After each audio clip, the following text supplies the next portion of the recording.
Miami's a tough market. You don't want to mess up because of the price points being a little bit higher. But Hmm. it's also a forgiving market on the back end when you're going to sell. The fact that Miami and Broward, South Florida, is such a hot market, I see flippers get away with a lot of stuff. It's really great to be on with you. I mean, you're in Miami and so am I, so it's really interesting to see what you're doing, and learn more about the market. So I'm really curious, you started your career in 2014, right? What made you want to pick real estate? What was it about it? So in 2014, I get my real estate license. I was 18 years old at the time. I get my Hmm. real estate license just out of inertia, just because my mom was a realtor, my dad was a realtor, my uncle, and it was like, okay, cool. It was a cool thing to do, but I was working full time at a valet parking business at the time, a family business, and Yeah. I didn't really get into real estate heavy until I started the fix and flip business in 2018.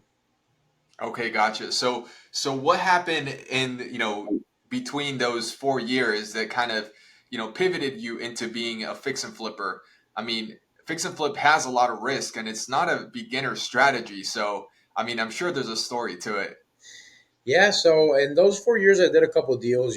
Typical. Your cousin needs a rental, and then a friend from I don't know high school or college is buying their first house, so you'd help them out. But I wouldn't say by any means I was a full time realtor, even though I had done a couple transactions here and there. In 2018, I get invited to a fix and flip course. All right, it's a bus Yeah. tour, and they needed a local realtor to open the lock boxes, open the Supras, and all that. So I get a cold call. Hey, do you want to join this bus full of fix and flippers? You're the realtor, so you could basically present offers to the listings that we're gonna be seeing. Sounded like a complete scam, but why not? I did that, and in that bus, the whole time I'm hearing these guys teach fix and flip, and I'm thinking, these guys are making 30, 40, $50,000 on one deal. I was working full-time valet, parking cars, for $5 Yeah. tip, $2 tip here and there. Like $100 night was a great night for me. Yeah. When I heard that sum of money, I was like, wow, this is I if these guys are doing it, I could do it. So let's figure this out. And yeah, made the decision there, and it took me a little while to put the pieces together and get my first property. Exactly 6 months to get my first deal since I went on that bus tour. Um, but glad I did it, and glad I never looked back after that. Yeah. Yeah. That's amazing. So tell me now, how many transactions have you done, on the fix and flip side and the wholesaling side?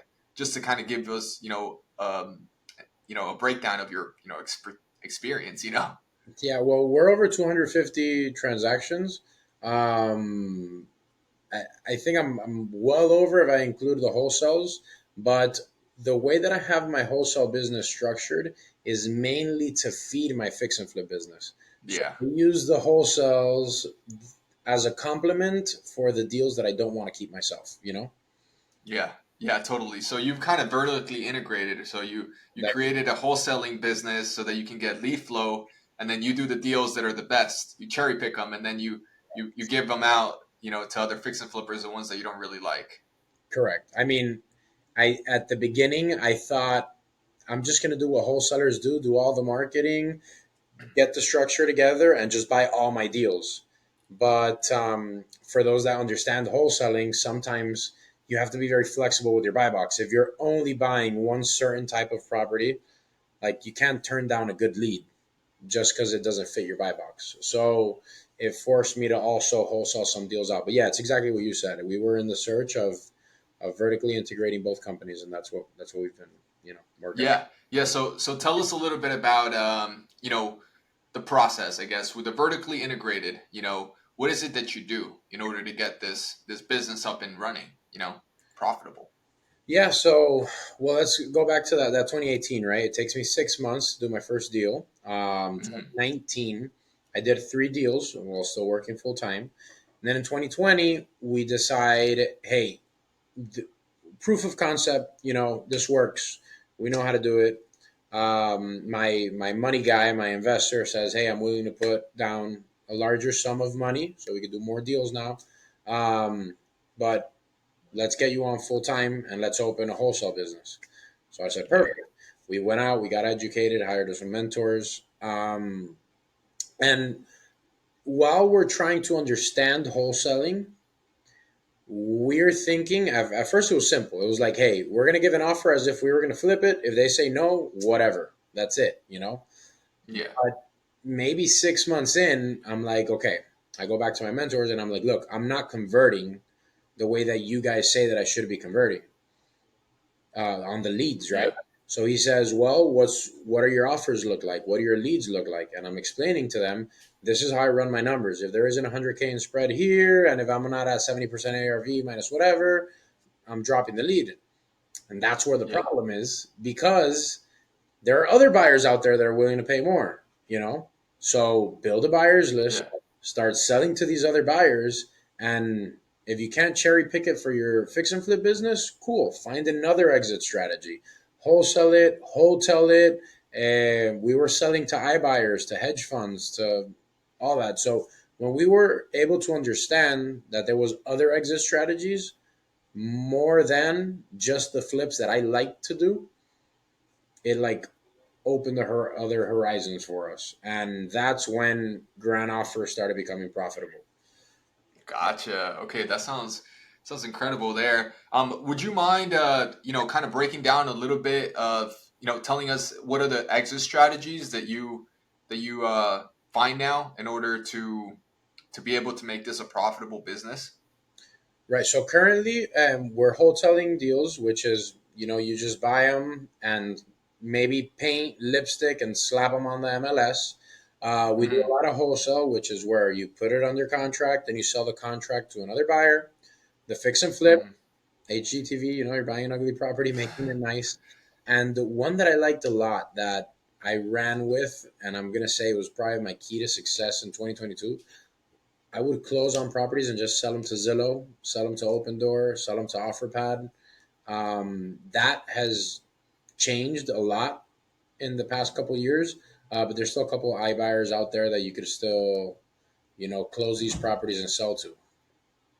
Yeah. Those are Yeah. So. the main ones. I mean, I'm sorry to cut you off. I have a couple of I have rentals, Mhm. which, of course, if the numbers work out and you could burr out of it, why not? Even though it's very hard in Florida for those numbers to work due to insurance and taxes being high. Yeah. Yeah. Totally. That's cool. So tell me, I guess explain it to us. Like if we were to get started, doing what you're doing today, what would be our first step, if we wanted to get ourselves, into the Miami market, for example. I mean, this is a very hyped up market. Yeah. I mean, it's gonna sound cliche coming from somebody who does real estate coaching, but get educated, man. Um, Yeah. Miami's a tough market. You don't want to mess up because of the price points being a little bit higher. But Hmm. it's also a forgiving market on the back end when you're going to sell. The fact that Miami and Broward, South Florida, is such a hot market, I see flippers get away with a lot of stuff. They get away with Yeah. not the best finishes, with not having to be 100% perfect, just because you're in such a competitive market. Now the issue is on the buying side, right? In a competitive market like South Florida, the buying is the problem, not so much the selling. So you got to network like crazy. You got to get educated so you're doing the numbers the way you're supposed to. Yeah. Network like crazy and send a lot of offers. When you're in markets like these, you have to be relentless with your pursuit of these properties because it's a lot more difficult than in other markets like, let's say, the Midwest, where you could just go pick up a property off the MLS any day you want. Um, Yeah. what's the issue with those Midwest markets, for example? It's very hard to sell. So Yeah. you need to have a plan B. You need to have another exit strategy and all that. So understand your market is the moral of that story, right? And know what you're getting yourself into. Know how to navigate the intricacies of where you're going to invest. Gotcha, gotcha. So let's say we want to start wholesaling or maybe finding our fix and flip, and we decide to pull a list, from PropStream or Batch Leads or any of the data providers. Um, when we find an owner on the phone that maybe has high equity, has some motivation, you know, what is it? How do we get to the number, that we essentially can pay no more than in order to get that property? What is that like process? Right. So this is one thing I tell my acquisition guys. You have to put yourself in the shoes of the end buyer, whoever that investor is, right? So if I'm in a Yeah, market, one thing I like to do is, besides running comps, right, and finding what my after repair value is and trying to work it backwards, check what the cash sales in the area are. Because if you go half a mile out, and you see what cash sales are in properties that are in the same condition as yours, which is probably poor condition, that's mainly the reason why you have motivated sellers selling you properties for, cents on the dollar.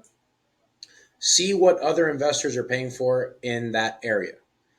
See, besides the ARV, what are investors paying for properties in that area? So you're going to look at your comps that sold 100% cash.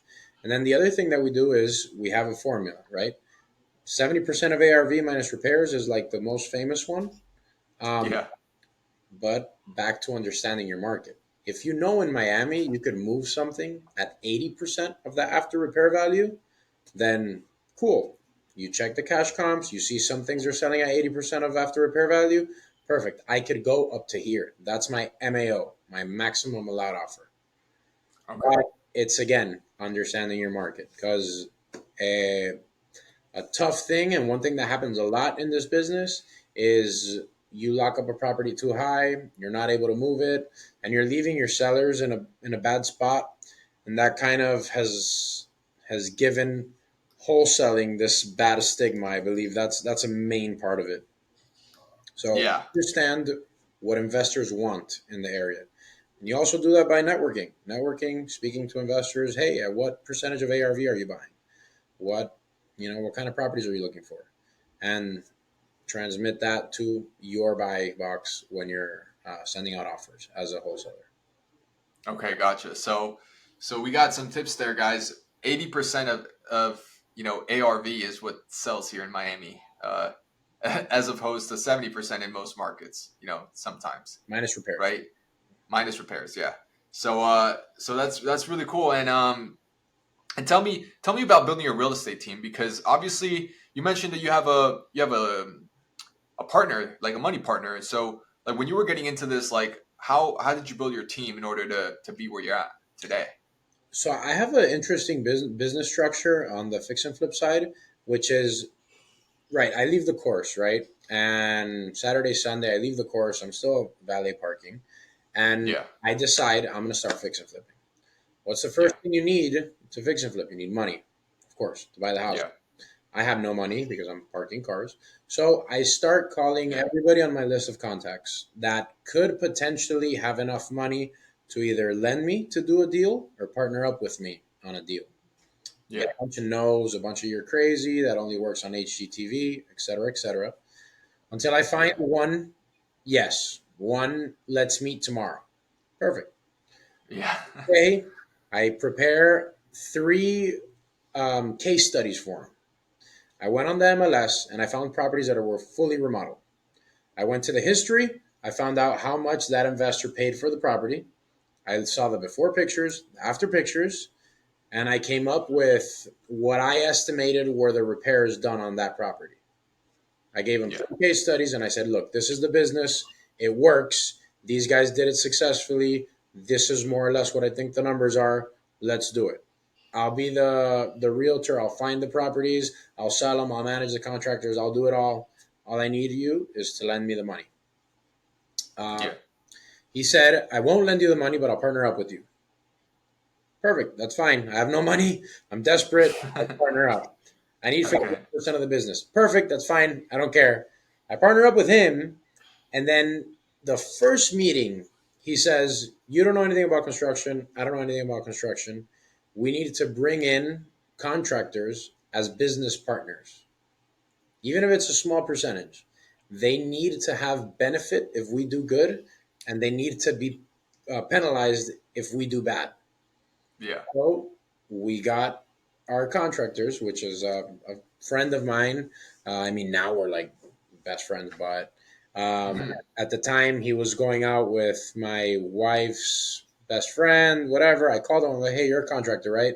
Okay, I want to start flipping houses. Let's meet." And that's how it happened. He became a partner in the business, a minority partner, and to this day, us three are still business partners. Percentages have changed, things have changed around, but yeah, I think that structure was interesting because it allowed us to stay in our lane. You know, I'm the Yeah. business guy. I only focus on finding properties, selling properties, making relationships. Contractor, all he has to do is fix them. The money guy, all he has to do is make sure the account doesn't hit zero and go find more money if we need it. And that's, I think it's been a really good click. I got lucky with how that partnership was structured since day one, I believe. Okay, that's amazing. And so it has been the same structure since, right? Yeah, I Yeah. mean, percentages change and things like that, but yeah, we're still the same three main partners to this day since Got 2018. gotcha. That's incredible. Yeah. To have a business partnership that works.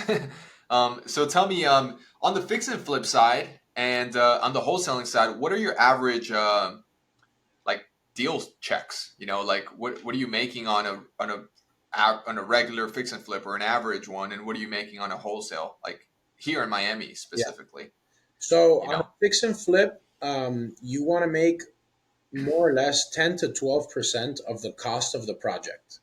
What is Mm, the cost of the project? It's my purchase price plus my rehab. yeah. So if I'm buying for 250, my rehab's 50. You want to make 10 to 12% of that. You want to make at least 36,000, 30 to 36,000, which would be 10 to 12%. Yeah. So in Miami, my average fix and flip profit is somewhere around $40,000. I mean, it changes all the time, but right now, somewhere around $40,000 because your average project cost Mm, around 420, 450,000. I yeah. like to play in the cheap on the cheap side of things. I like the cheap properties. So Yeah. I'm buying those neighborhoods. In Tampa, we're around 30K, 30 to 35K average profit because our projects are cheaper out there. Your purchase price is Yeah. cheaper, and well, rehab is more or less the same. But that's how I Yeah. run it on the fix and flip side. On the wholesale side, South Florida, Miami-Dade, Broward, and Palm Beach, I'm running an average assignment fee of 23K. And in Tampa, we're around 15K. So, Okay. so cheaper market, cheaper properties, you could tag less assignment fee on them. Doesn't mean you don't get your bangers here and there, your big spread deals, but Hmm. on average, that's what we're running. That's incredible. Okay, great. And so tell us about you're a big proponent of personal development. I know it. So tell us about that. Like what makes it so important? Why should someone do it? So, it's I grew up. I'm Venezuelan, super Latin household, and I feel like in the Latin community there isn't a huge push on personal development. Maybe that's kind of how I was raised. Um, Yeah.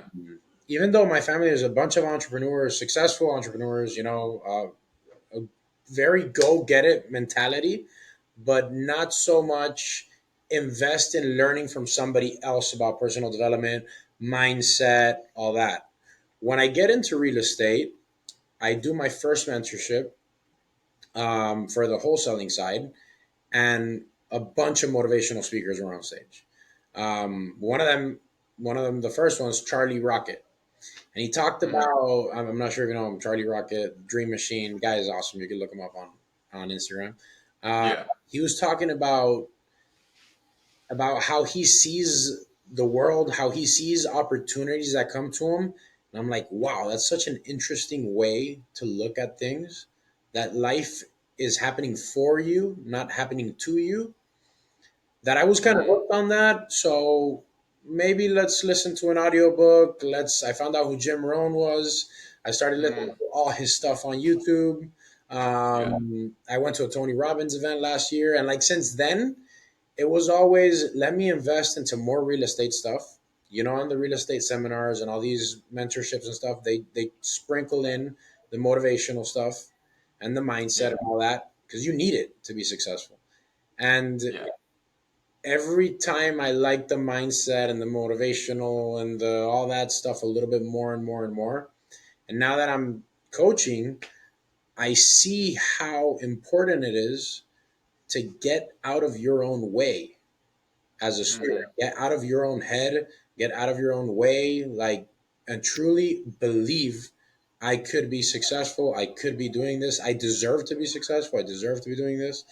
And yeah, I've just little by little, the real estate events got me into it, and I love it. I love all that mindset stuff, the personal development. I invest a lot into my personal education. Um, Yeah. and yeah, Yeah. Yeah. Yeah. That's great. Yeah. Totally. I'm also Latin too, and we didn't have that also it's in our life. a cultural thing, man. Like I don't know what it is. I don't know how to explain it. Maybe you could explain it, but My it's a cultural thing.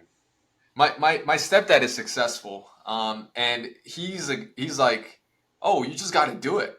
Like he doesn't believe in learning before doing, and You tell them you're going to Tony Robbins, and they're like, "That's for crazy people." Or like, "That's a cult or something." It's like, no, man. I'm just it's mindset. I don't know. yeah, yeah, yeah. I don't know, but I'm glad we're different. We're the next generation. I think that's great. Yeah, um, so tell me a little bit about you know, again, going into these mentors. So, who did you pick as a mentor, and or how did you pick them? And then what was it that you did that was that made you successful? Because a lot of people invest in mentorships and they don't become successful. And so obviously you must have done something different that actually made you successful rather than other people. right. So the there's two things, right? Action taking and education. Because you can get Yeah. all the education in the world, never take action. And what's going to happen? Let's say these are two legs. You're just going to action, action, action, action, action, action, action, action, action. You're going in circles. Education, education, education, education. You're going in circles the other way. Yeah. So that's the analysis paralysis people. And then these are the people that like to just learn the hard way and end up getting tired and quit because they did it wrong. So Hmm. I'm not saying this, I'm generalizing, right? But when I went to the first event, and I'll tell you what the big difference is that I see with most students being a student at an event and Hmm. being the coach.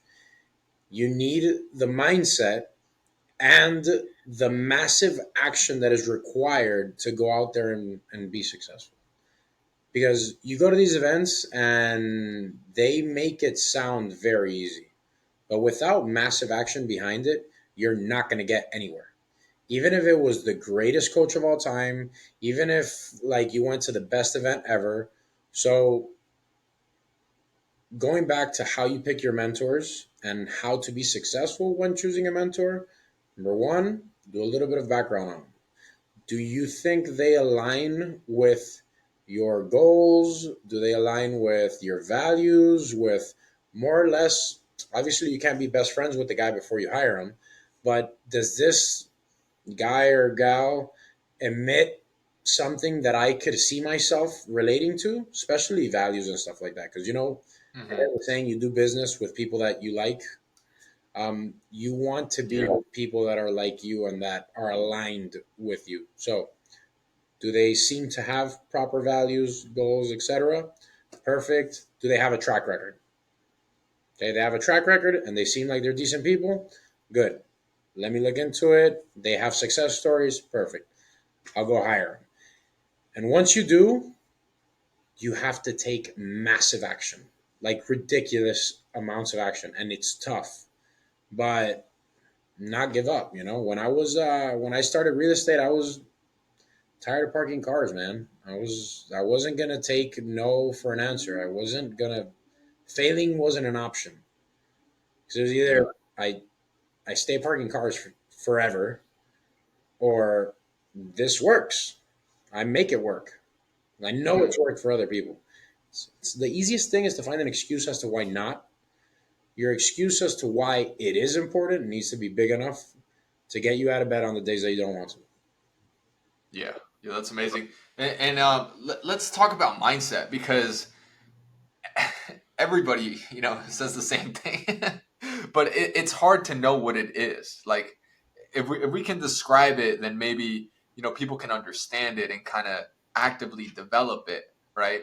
Um, so like, what would you say is mindset? Like, if you can give an example, like what is that? Like, what does it look like? What does it feel like? When you actually have it, Yeah. like. Um, Now, how do I explain that? So, I think mindset is your attitude towards a situation that is happening to you at the moment, right? Because there you could look at every no as a complete failure, or you could look at every no as practice that's going to get me closer to the next yes. We're Hmm. still talking about the same situation. I got to know, right? You're like, I got to know. F it, I quit. Or I got to know. On to the next one. What did I learn from this situation that just happened? Let's go. What was the difference between both of those reactions to the same thing that happened, the same situation? Completely different. And the difference is the mindset. So I think it's how you react to something. And what you are working on when we say we're working on mindset is we're working on preparing ourselves to react adequately to the situations that are inevitably going to happen. Hmm. We're preparing ourselves to react in a way that is going to get us closer to our end goal. Hmm. So I don't know if that answers your question, but it's preparing yourself for when that situation comes. I'm going to react in the correct way.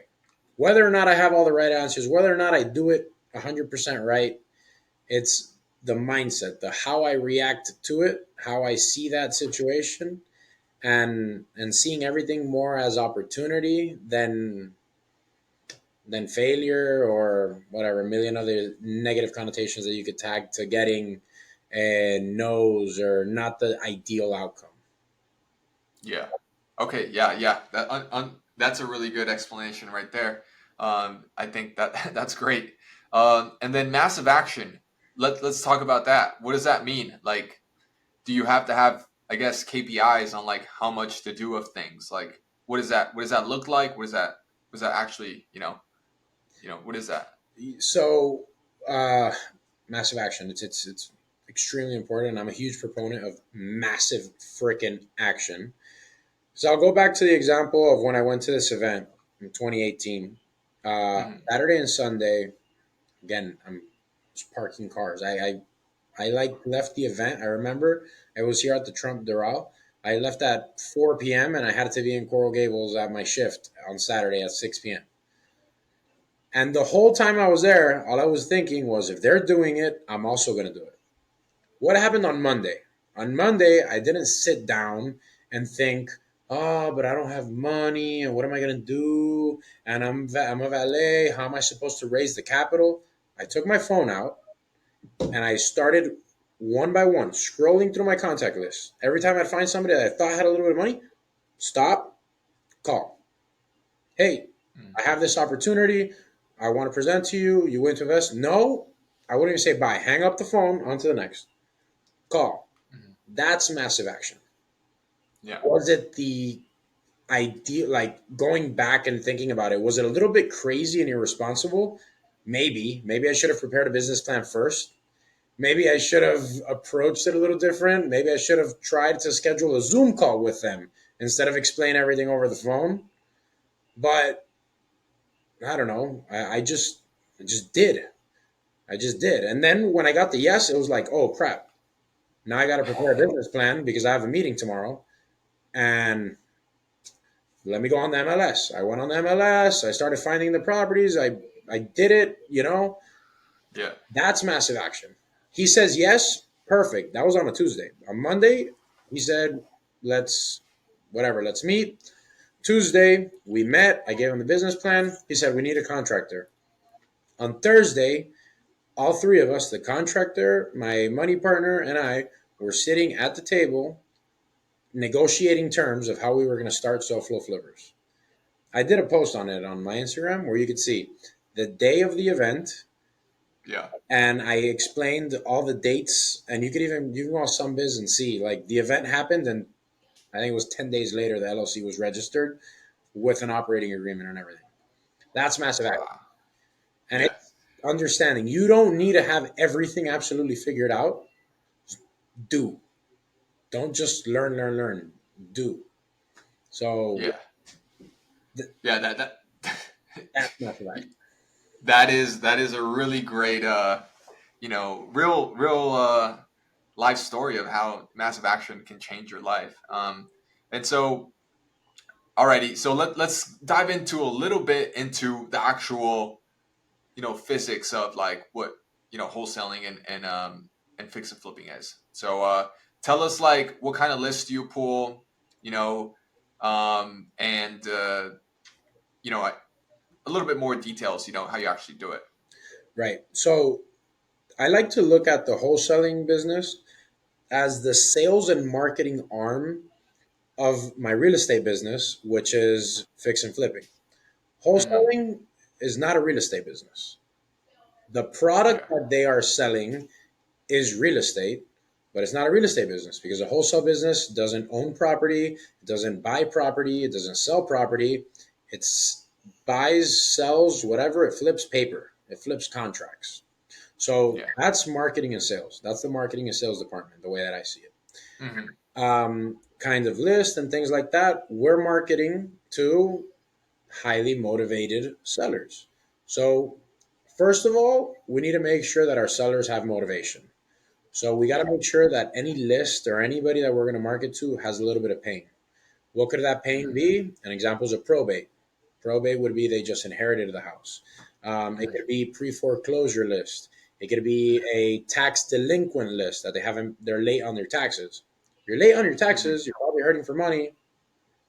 Uh, Yeah. any kind of pain is what we look for, right? So those are the big Hmm. ones: probate, tax delinquent, liens and violations, pre-foreclosure, etc. Once you've identified that the potential prospects have some sort of pain, you need to make sure that it's a property that they could sell to you. If they have, I don't know, a $200,000 home and they owe $199,000 to the bank, could they sell that house to you at a discount? No, because there isn't enough equity. So we're going to tag on an equity filter to make sure that they have enough equity to give us that house at a discount. Hmm. And then you want to make sure, you want to weed out stuff like let's not put LLCs in there. Let's not put people that bought their house cash last year in there. So that's kind of how I create my list. And the goal is for that pool, you're buying huge data sets. For that Yeah. pool that my cold callers or my marketing is going to go fishing in to be as full of those big fish that we want as possible. So that's how you have to look at it. That's for the marketing and sales arm, right? So you identified this list of people. Now we got to reach out to them. Yeah. I've done mailers in the past. You do that for very motivated list, very niche list. Cold calling is my big thing. I love cold calling. Cold calling is very good. You could get very good labor at very good prices overseas, and they're great cold callers. So we do a lot of cold calling, and then now that moving towards, we've been moving towards this digital era for a long time, but every day I feel like people are less and less comfortable with speaking to other humans. It gets crazy. We're investing a lot in pay-per-click marketing, Mhm. Facebook ads, and yeah, pay-per-click marketing, Google, Bing, all that stuff. Okay, gotcha. So let's talk about I guess how much it costs you to get a lead cold calling versus pay per click. You know, and do you use any of the like property leads, I speed to lead, lead Zolo kind of leads, or are you actually running the campaigns yourself and doing that yourself, Yeah, or do you have? mhm. I'm running the Mhm. campaigns myself. Well, my pay-per-click campaign, I hire somebody to run the campaign for me, but Yeah, don't buy leads like Speed to Lead or something like that. Those websites, I've yeah, I don't know. I haven't tried them enough. I haven't given them a fair enough shot to knock them, so I'm not going to knock them. But yeah, I personally have never. I've used them very little. yeah, I run my own campaigns to my own website, and those leads come into my CRM. But we do have a third party that manages it. They manage the budget, they manage the ad spend, how much we're paying per AdWords, and all that stuff. It's very technical stuff. yeah, And you're handling a very big portion of your overhead in that specific task. So I rather delegate it to a professional. It's just yeah. the way I look at it. And I don't want to become a Google AdWords professional. That's not. So yeah. And on the cold call side, I did use third party services for a while. That's how I started, and I sick and tired of them. I tried a couple, so I decided to open my own call center, and I have my own call center in Venezuela. But Oh, I nice. only service me. Like I'm my only client. I Yeah, do run it as a separate business, more or less, but I'm my only client. We tried uh, giving, offering our services to other clients, but I didn't like the business model. I didn't feel like that was a business that I wanted to scale. So we beta tested for a little bit. I picked up a couple clients. They were happy with the service. I wasn't happy with the results. So that ended, and now back to only for me. Uh, yeah. Cost per lead, it's it depends, right? So pay per click in a market like Miami, you want to be around 250 cost per lead Wow. maximum, which is extremely high. Yeah, That's kind of like your max. yeah. In Tampa, 150, which is still pretty high. And Hmm. then in Miami, I mean, on the cold call side, you could get leads. It depends, right? It fluctuates a lot because if I give my cold callers a brand new list, they're going to go crazy, giving me a lot of Yeah, leads at first because the dialer works very well when you're giving them very fresh data, but then it yeah, dies down a little bit. But you can't just go ahead and give them a new list because you have to milk that list. So it fluctuates a lot. yeah, I look more at an ROI. Like I want a 4 to 5x ROI on my cold calling, ideally. But a cold call lead could cost you as cheap as $6, as it could wow, cost you as much as 12. But you're not wow, converting at, I don't know, on PPC you can convert 20 to 1, even lower. Cold calling, you're converting 120 to 1. Now, 120. Okay. there's people that'll tell you that they convert 60 cold call leads to 1. My question is, how filtered are your leads and how much are you milking your list, right? So the way that I Yeah, run my cold calling, anything that my if my cold caller identifies a little bit, anything. Like if the cold caller says, I want to hear an offer. They say that to my cold caller, that's a lead. yeah, I'm not going to train somebody in another country to filter what is a good or bad lead. Because there's other companies out there that they sell you cold calling services, and as a client, right, on the other side, you get upset if they give you bad leads. yeah, I don't want somebody in another country whose second language is English deciding whether or not that lead is good or not. You send the lead, and then the acquisition managers who are trained will identify whether it's good or bad. So we have a very low barrier as to what we send over as a lead, which is why our conversion is very, you could say, very low on the cold call side. That makes sense? Yeah, yeah, gotcha. Yeah, so the qualification process is a little bit more loose, so Right. you get more people in the door. Correct. Because I prefer to have my professional closers in the office running whether or not it's a good lead or not. Because at the end of the day, if you're a good sales guy, you're on the phone for 30 seconds with the lead and you know whether or not they're going to be good. So cool. Yeah, Just cut it out, you know, yeah, nip it in yeah. the That's cool. bud. That's how I run. That's how I run my cold call center. Yeah, that's incredible. Yeah, and let me ask you, how many team members do you have now? Like, Almost everything is virtual. We're 18, uh-huh. I believe. There's on the ground offer side. I have two acquisition agents, senior acquisition agents that are in house in Miami. Um, Mhm. then two junior acquisition agents. My dispo team is one guy here in Miami, and then two in Venezuela, and the rest are either cold callers, VAs, a transaction coordinator, and then my partner who runs my marketing. She actually lives in California, Okay, but cool. yeah, And all virtual, and we're yeah, minus the three in my office. We're four guys. yeah, yeah, that's cool. And how do you manage in Venezuela? I'm assuming that you have like obviously because you speak the you're Venezuelan, you speak the lingo, Right. so you got these people from there. So how is it that you manage to get these Venezuelans to do cold calling in English? Like, what's that kind of you know filtration look like? So we have we started out poaching a lot of college kids. There's bilingual universities out there that they speak very good English. Yeah.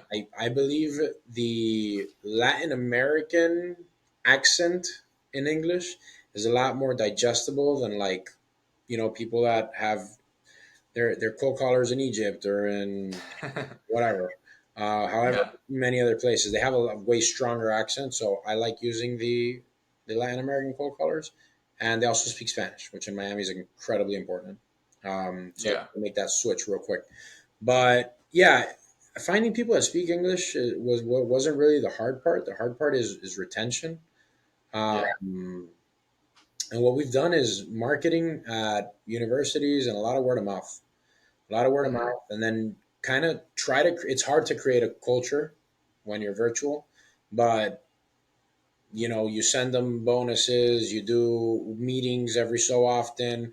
The meetings you have to be motivational, you have to make everyone participate, and try to create a culture as best you can, make it a fun place to work. I'm always changing up incentives, and things like that, so that's kind of how we've done it. It all started with one friend of the family who lived out there. We told them our plan. Hey, this is what we want to develop.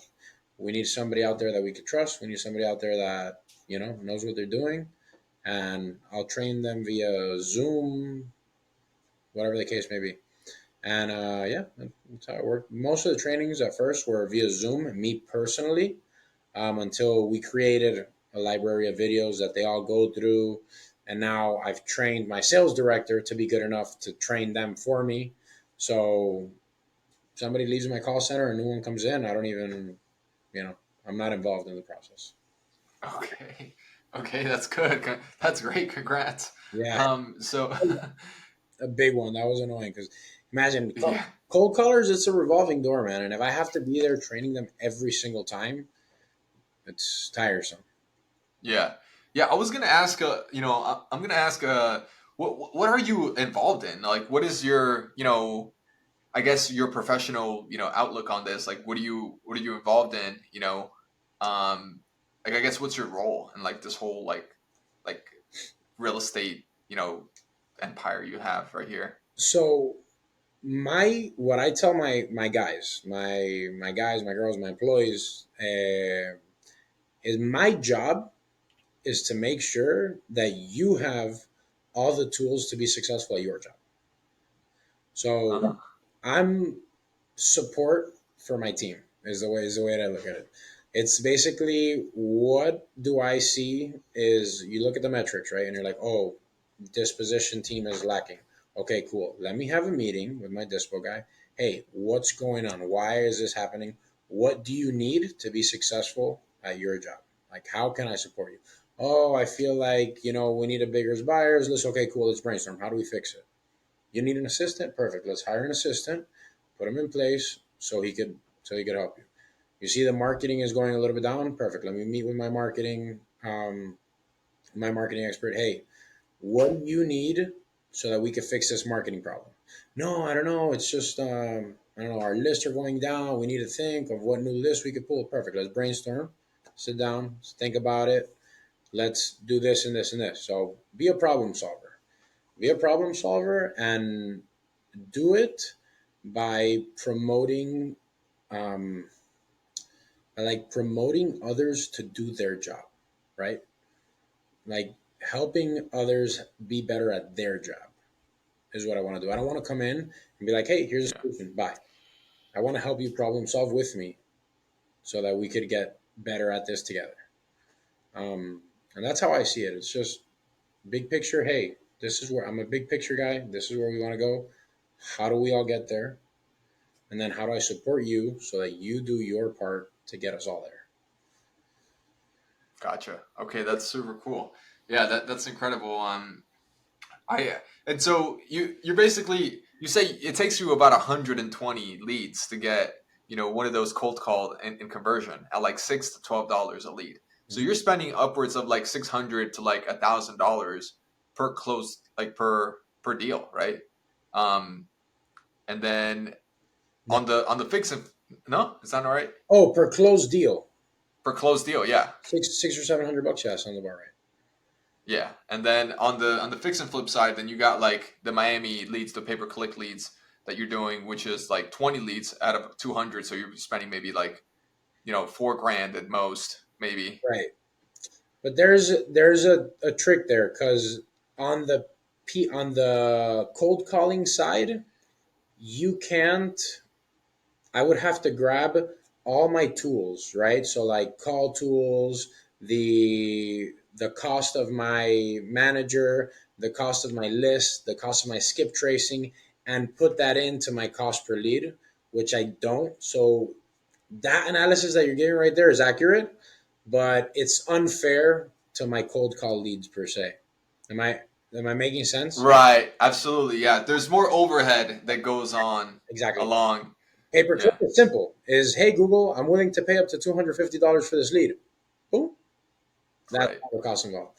On the cold call side, I need to have the dialer, I need to have the skip tracing, I need to have the list pulling, I need to have the manager running it. You get me? So Yeah, that's why maybe I'm the one that's wrong by breaking it down like that. That's unfair yeah, to the cold call lead per se. yeah, yeah. Okay, that's cool. Alrighty, that's incredible. So so tell me okay, so you get your leads, and then you obviously have your whole team and set up and everything. And you trained all of these people, right? Now, what are you focusing now, like on growth? Like when you get to this level, like what's like your duties now? Like you're obviously not on the phone closing, Right. or maybe you are, but No, I haven't talked to a seller in a long time. Actually, no. I went to an appointment with one of my guys the other day. It was fun. I hadn't been on an appointment for a while, but it was a house that I yeah, really liked. I wanted to buy it. So it's again, aside from developing my team and working on the team, it's seeing what's the next move. So right now, the next move, for example, was one on one, which is the education business. Education business has been going on for about a year and a half now, and that's kind of where I'm like, really actively involved, me personally. yeah, Eventually, we've already hired a couple coaches, so little by little, you stepping out of the business per se, so that I can figure out what my next thing is, and whether that's development or multifamily. I'm not 100% sure yet, but I'm definitely open to opportunities. I'm trying to broaden my horizons more so than just the fix and flip single family side, which is what I've been focused on for so long. The hmm education's doing, amazing. I'm very, very happy with that. And yeah, I don't know exactly what's next for me, but Definitely opening up to new possibilities. I think it's That's either cool. going to be development or multifamily, but Hmm. we'll see. That's cool. So tell us a little bit about your coaching program then. You know, what is it based here in Miami? Like, Miami. is it virtual? Do you teach virtual wholesaling, or is it like actually running appointments in person? And I guess who's a perfect fit for it, and what what someone can expect to get out of it. Perfect. Maybe some case studies. Yeah, so we only teach fix and flip. We do not teach wholesaling. We only teach fix and flip. Mm, We are mm, based in Miami. I would say 90% of our students, maybe 85% of our students are all from Florida, because mm, a big portion of our advanced program is virtual and the knowledge is applicable in, I mean, most of the United States because I've been on yeah. their MLS and I've coached students through it and I've seen it work. Um, but yeah, it's fix and flip for beginners. It's how to get into the fix and flip business and scale it to a point where you could live off of it. Because Yeah. one thing is to fix and flip, and one thing is to build a fix and flip business. And that's our goal Mm, for our students to build a fix and flip business so that they could live off of fix and flipping, not just go fix and flip a property or two. mm, So, uh, most of our students are very, entry level. They've either done a couple flips and they want to get stable, or they just want to change the pace. They want out of their current economic situation and they want to, do fix and flipping. So that's kind of mm, our avatar. Another cool thing about our niche is we only do it in Spanish, 100, only Spanish, no English, no courses in English, none of that. We're really catering to that Latin American market, which they're being grossly underserved. So yeah. we thought that that was kind of like a blue ocean there. Um, and yeah, it started December 2020, a year and a half ago. Mm, My buddy says, "Hey, let's do a bus tour. We're gonna put 50 people in a bus, and we're gonna teach them how to fix and flip, and we're gonna go to three of our properties or whatever. And I'd love you to help me out." I'm like, "Okay, let's do it." I was just gonna be a speaker at the event. We ended up selling like 16 tickets. It was economically not great, but we had such a good time doing it, and the students were so like, wow, this is cool. Like the feedback was so good that was in December. Talk about yeah. massive action, right? Immediately after, Marco and I, we partnered up, create like formalized this one-on-one thing, and we said, hey, we're gonna get serious about this. We're gonna do a real event at a hotel in April. We're gonna do marketing for it. We're gonna hire, a marketing girl, and we're gonna make this thing a business. Fast forward a year later, in April of 2024, 2 months ago, we closed out the Hilton and Blue Lagoon, the biggest room that they have, Hilton and Blue Lagoon. We sold 431 tickets, over 450 people at the event. We had speakers like Ismael Cala, Michael Melamed, if you're Latin, you probably heard of them. We had super top notch speakers on stage. Yeah. Um, and over in that event, over 100 mentees for our third round of our mentorship program, and it's been really really exciting. That is exciting. Wow, that's an incredible result. Yeah, That's incredible. So tell me, you know, where are you now? In on social media, do you have any kind of social media presence, or are you posting content? Like, where can people learn from you? Or reach out to you if they want to? Um, yeah, absolutely. So the main one is sure. Instagram for me, at Henry L Camejo, Henry L Camejo. And Instagram is the main one. That's kind of where we've been posting most of our stuff. But everything also goes on Facebook, TikTok. If you want to get a hold of me, Instagram for sure. For one-on-one, we do a lot of free events just to grow the brand. So Mhm. we'll do meetups at our houses, and hey, just pull up to the meetup. We're going to talk about the case study. We're going to tell you how we bought the house, how much the remodeling costs. You're going to be able to see, touch, feel the property. You know, you're going to be able to see the finishes that we're doing it, that we're doing. We pull back the curtains for you guys. Yeah. So that's kind of an interesting thing about us. And yeah, follow me on social media, and you'll find out about all those. Cool. So in Spanish, that's the program, right? How are these Latin people getting deals? Like when they're dealing with, other people that are, maybe like English people, like Americans, like Caucasians. Yeah, so that's actually, we have everybody that joins our elite program, which is our mentorship, because we have the bus tour, which is one product, the weekend course, which is another product, the workshop, and then the elite mentorship. And the elite mentorship, that's one of the big worries for a lot of people. So Yeah. how do we leverage relationships that we have? We leverage, other people to fill my weakness or to help me with my weakness. And in the Hmm. mentorship, you've had people, you'd be surprised how many people are perfectly bilingual. They just want to hear the information in their native language, you know? Hmm. But yeah, there's a lot of people that don't speak any English at all. I've never had a student where that is the only thing that stops them. Like they always find a way. Let me leverage. Hey, my friend Julian does speak English, so I'm gonna partner with him. He's gonna do the negotiating. I'll find the money, and that's how we're gonna split our responsibilities, and we'll partner up on this deal. And you get creative. Yeah. You don't take no for And an answer, and you get creative. yeah. And what do you do when man, what are some case studies? Tell me some case studies, here. Yeah. So I'm gonna give you two of the students of which I'm like extremely proud of. Um, Yeah. so Sebastian and Juan were, I think they're 24 and 25 years old. Juan was working as a bellboy at a hotel, and Sebastian was working at an Amazon warehouse, uh, doing sales or something. They Yeah. started with the first bus tour ever.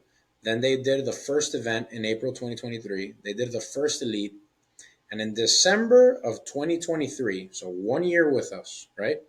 Yeah. December of 2023, they had completed, I think it was four, and had two other flips going. And they sent me each a voice note saying, Henry, thank you very much. I just quit my job. And January 1st of 2024, I'm full time real estate. These kids right now Wow. are running, I think it's 12 projects at a time, and they're their business partner, and they're doing great. And they're living off of fix and flip. They just got an office, so they're going to their office every day. Like it's awesome. So that's one of my favorite case studies to give, because these kids are 24 years old. Like took no for an answer. One's working at an Amazon warehouse. The other one's working as a bellboy. They used the tools that we gave them to leverage other people's money, and they went out and did it. Massive action. Yeah, yeah, that's incredible. All right, cool. So Henry, it's been a pleasure to have you on. I think that we might have to do this again in Spanish, so my dad can hear it. And for the audience, I don't know if there's any audience, listeners that are in Spanish, but we might do this. So, and yeah, so Henry Camejo is your Instagram, right? And then your email again is Henry L for my middle name, Camejo. right, Henry L Camejo, and then your email is Oh, I'm sorry, Henry at grandoffer.com. Grand with a D, grandoffer.com. Grand Offer. Okay, great, perfect. Henry, thank you so much for coming on, and we will be hopefully seeing more from you in the Spanish community. So thank you. Thanks for having me, man. All right.